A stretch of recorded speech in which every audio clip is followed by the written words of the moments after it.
In this video, I want to share some ways to be social without necessarily using social media. How can you be friendly in your family history? I want to show you just a few tips, and the first one I'll start with is here in Ancestry. Although what I share for Ancestry is true of all of the paid sites like Find My Past or My Heritage, anything like this. The trick is to be friendly in your profile. So click here where it says profile, where it says your name or whatever your username is, click your profile. And when your profile comes up, the number one thing is to have a picture. Always have a picture. People with pictures look much more friendly and people are more willing to open up to them. Put some information about yourself, and you can actually add quite a bit of what you're doing. The more that you add, the more likely it is that somebody will perceive you as friendly and interested in helping. The next thing, or connecting at least, even if you don't have anything to offer other than information about your own family, connecting is important. Right here, this part's important. If you don't sign in to the sites very often, people aren't really going to reach out to you. I've seen this before. It's been like last logged in 2 years ago, probably not going to reach out to you. Keep your family history experience updated and interests that you have. So list your family, list years, and then down here where it says helping others, you can choose different things. Now, you may be thinking, but I don't know anything. But some of the helping others is, are you willing to take a picture of a building or a landmark near you? Are you willing to go grab a record that might be only available here in your town? Are you willing to offer advice? And of course, don't check it unless you are interested and willing. But the more fleshed out your profile is and the more accurate, the more likely it is that people will reach out to you.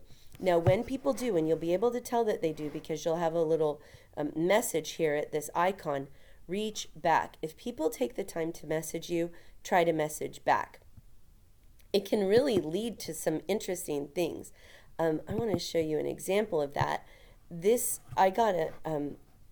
I sent a message to somebody who I noticed had added a document to an ancestor of mine.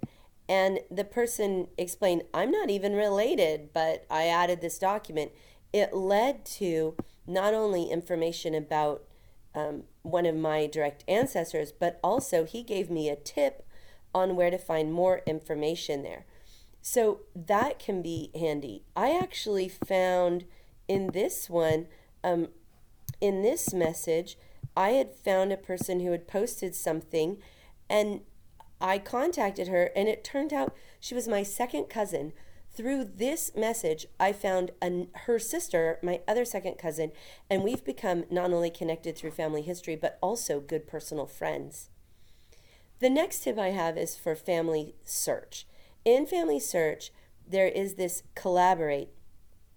And when you leave notes and start discussions, people see you as interested and willing to discuss, and they can reach out to you with that. Notes and discussions, even if someone is merged, are retained, and so you never have to worry about them going away. So leave notes, leave discussion questions, and that will make people more likely to reach out to you. Another tip in family search, in the settings, which you can find by clicking on your account right here and clicking settings, then when you're in settings, under contact, put your name. That will always be public, but make your email public. Put your email in and check public, and then people can email you. If you're willing to have people call you, you can make your phone public too, or your mobile phone number. Or your address if you like. If you have a P.O. box, it might be great for you to put it as public and people might write to you. There's also a section, if you scroll down below, that it will let people see their relationship to you. All of these things are things that make it more likely that people will connect with you and see you as helpful in these things. On Ancestry, one more tip is to leave comments. So this is my great-grandfather. I can leave a comment about him. If it loads, I can leave a comment with him, and you see here, view comments. There aren't any comments right now, but comments are searchable.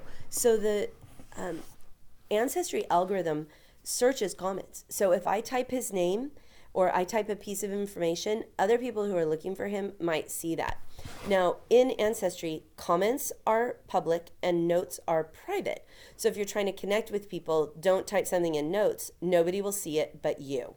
But if you type it in comments, then that can be useful and searchable to other people.